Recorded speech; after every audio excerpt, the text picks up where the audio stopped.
Kwa majina naitwa Omar Kipanga, ni mgombea wa nafasi ya ubunge kwa tiketi ya Chama cha Mapinduzi katika jimbo la Mafia.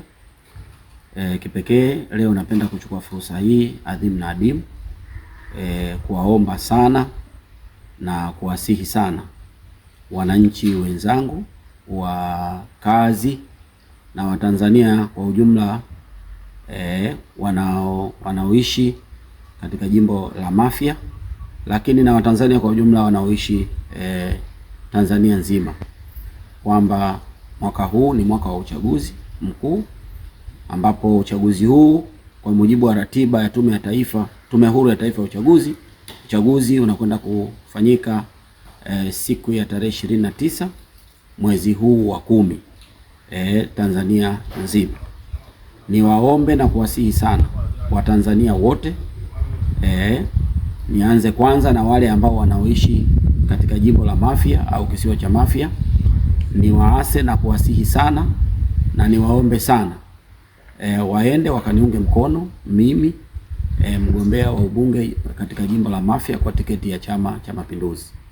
Lakini halikadhalika niwaombe Watanzania wote wakiwemo na wale wa jimbo la Mafia kwa kuhakikisha kwamba tunatoka siku ya tarehe 29 na kwenda kumpigia kura nyingi sana Daktari Samia Suluhu Hassan, mgombea wetu kupitia tiketi ya Chama cha Mapinduzi, ili aweze kuwa rais wa Jamhuri ya Muungano wa Tanzania katika kipindi cha miaka 5 ijayo.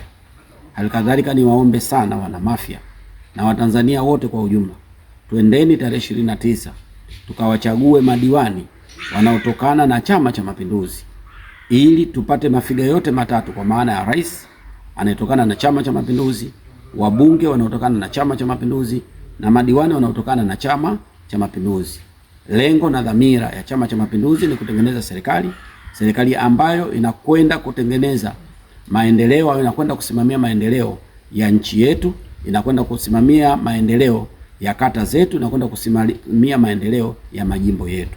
Kwa hiyo niwaombe na kuwasihi sana Watanzania, uchaguzi wa tarehe 29 upo kwa mujibu wa katiba ya Jamhuri ya Muungano wa Tanzania, ambayo sisi sote wa Tanzania tunaiheshimu na kuilinda katiba hiyo.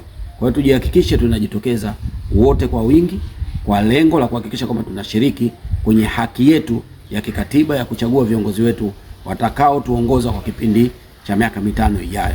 Asanteni sana. Lakini twende Oktoba tukatiki kwa Dr. Samia, tukatiki kwa wabunge wa Chama cha Mapinduzi na tukatiki kwa madiwani wa Chama cha Mapinduzi. Asanteni sana na Mungu awabariki sana.